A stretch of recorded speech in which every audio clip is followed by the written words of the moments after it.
Yes for me, yes for PBBM resign. One is a weak leader. Why? The corruption ay hindi niya kayang pangunahang pigilan. Bakit? The corruption of father because of the cronies, the corruption of crocodiles today, hindi niya kayang pigilan. Hindi niya kayang ipakulong, hindi niya kayang hatulan because may utang na loob siya sa mga taong involved sa corruption. Yan ang totoo dyan. Kung ang patunay, hindi na dapat patunayan. Nakikita natin eh. Nakikita na ng mga mata, naririnig na ng ating mga tenga. The situation ay hindi na kailangan ng patunay. Mismong sila na ang gumawa ng patunay. Kaya tayo nagsasalita eh. That is why we are against corruption. Dahil kung wala tayong nakikita sa isang kasabihan, walang usok na magaganap kung walang apoy. Kung walang apoy, walang naging mitsa para magkaroon ng apoy. Kaya hindi pwedeng walang korupsyon kung walang manipulasyon ng kapangyarihan, ng salapi, impluensya, koneksyon at takot ng mga taong involved dito. Kaya, he is a weak leader. Dahil mismo siya, parte ng korupsyon. At ang isa pang korupsyon na ginagawa niya, kinukorrupt niya ang mind ng mga taong napapaniwala niya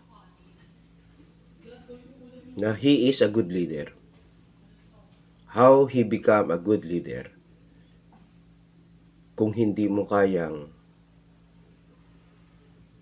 papanagutin ang mga taong sangkot sa mga katiwalian, anomalya, na siyang naging dahilan ng pagbabago, ng pagbaba ng moral ng mamamayang Pilipino.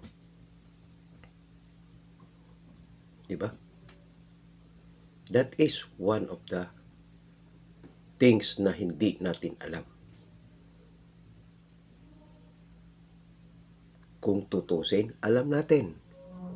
Pero tayo ay nahihintakutan dahil sila ay nasa kapangyarihan na anytime pwede tayo nilang walain, burahin, dispatsahin sa iba't ibang klaseng pamamaraan. Dahil ayaw nilang malantad ang katotohanan na mismong sila ang naglantad ng katotohanan kung bakit tayo ay nakakapagsalita ng ganito. Na dapat na siyang mag-resign bilang isang pangulo. Walang kasanayan. Kahit nung nandoon pa siya, governor pa siya ng Ilocos, wala siyang kasanayan. Mas mainam pa si Senador Amy Marcos. Magtanong na lang kayo sa mga Ilocanja.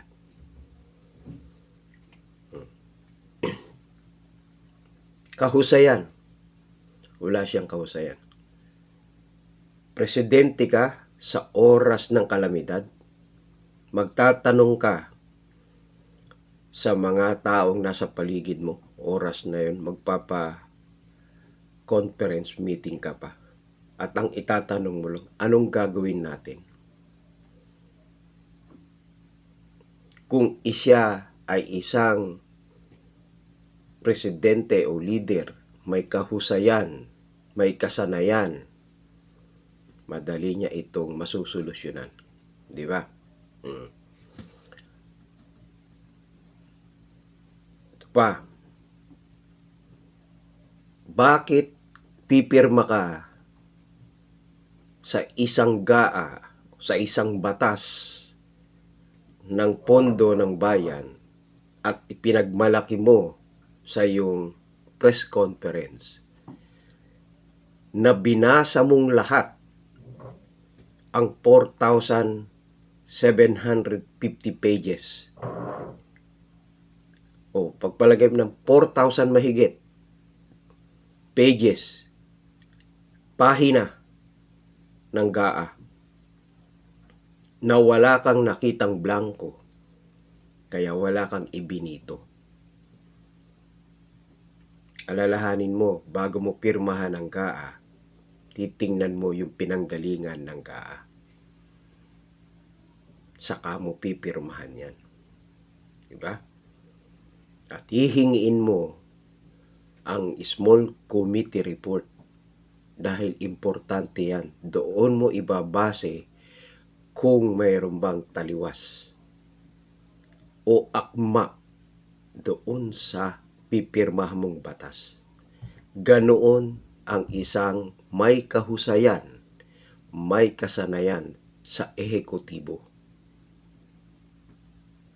Dahil kung ikaw ay wala kang kasanayan, wala kang kahusayan sa iyong pagiging ehekutibo, ang mga tauhan mo nasa paligid sasamantalahin ang kahinaan mo bilang isang leader o pangulo ng bansa. Isa pa, sabihin mo sa publiko na mayroong kang sa termino mo na mayroong 5,500 flood control project na tapos na at may ginagawa pa. Pero sa loob lamang ng 2 kumpas ng ulan, baha ay nagpatunay na puro lamang kasinungalingan ang iyong sinasabi.